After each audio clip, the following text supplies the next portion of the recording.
the guy up and say, hey, I don't understand this. Just because you graduate doesn't mean that we're not still teammates, we're not still family. That we should be able to talk it out. You know, I have a thing that I think is so politically incorrect that my players always say to me, I never care. I don't care if you're white, black, green, or yellow. I'm going to treat you the same. And that's how my wife and we handle our business every single day. When I came here, we did Feed America. When I came here, we did, we took the team to walk in the streets of Miami Gardens and did domestic violence, domestic abuse. My mom, she was one of those women. You know, that was my life. I knew the community that I was coming into when I was coming to St. Thomas. I know what Miami Gardens are. I've been well received here. I love this community. There are great people who live right outside our gates who need our help. So, as you are navigating through, and you got guys who are, again, African American, Mm-hmm. and you know, obviously you just talk about how you can relate and go through some of the things that they go through. What would you tell those guys? So, like right now, the NBA, right? There's one faction of guys saying we don't need to, you know, be a part of coming back because it's a distraction of what's going on in America.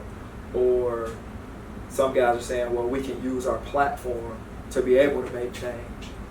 Where do you sit, and what do you kind of encourage your guys to do?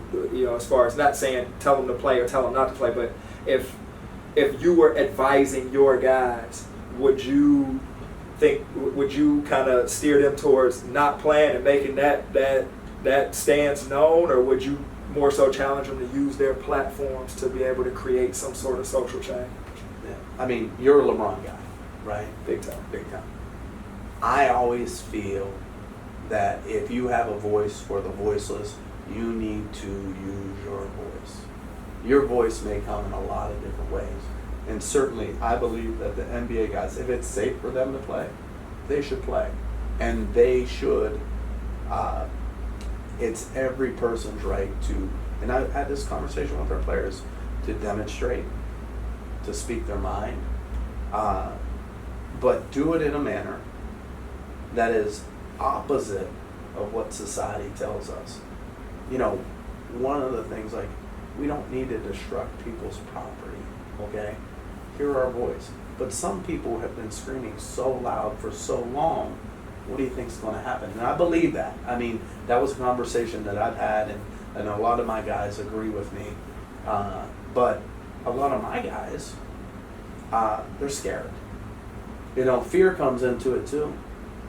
I really believe that. I mean, you know, here's my guy, Jeff Mallory. He's trying to raise his family. He can't even turn the TV on in fear of what his little girls see.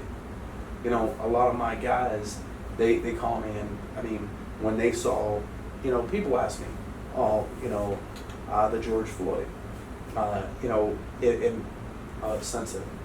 There's a white guy sitting with a black guy, and we're going to talk about George Floyd, right? We work together every single day. And I don't even know if we had this conversation. I told our guys, when I saw that happen, both of my wife and I sat on the couch and cried, because what we saw was all the faces of my former players, men of color, what they were feeling at that time. And it kills us. You might as well just take a knife out and cut our wrists, because those are the kids that we had in our house. We cooked for them. They swim in our pool. We loved them every single day. They called us. We were their second phone call. Hey, we're going to have a baby girl. Hey, we're going to have a baby boy.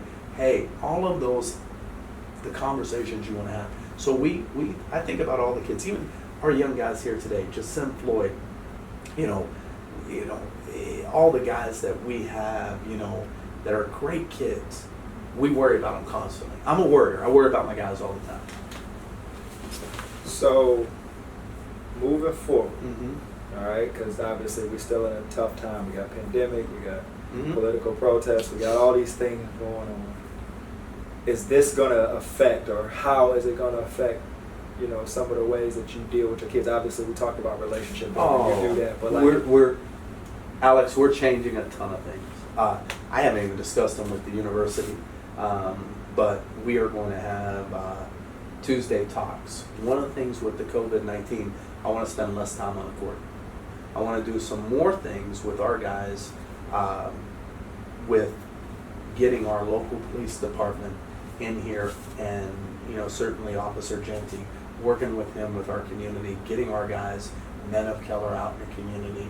I think it's important that this change doesn't happen. We're going to have change. No, we're not. We're going to have change if it starts when you're in 4th, 5th grade, 7th grade, 8th grade, 10th grade, 12th. This is 25 years of hard work that needs to be done.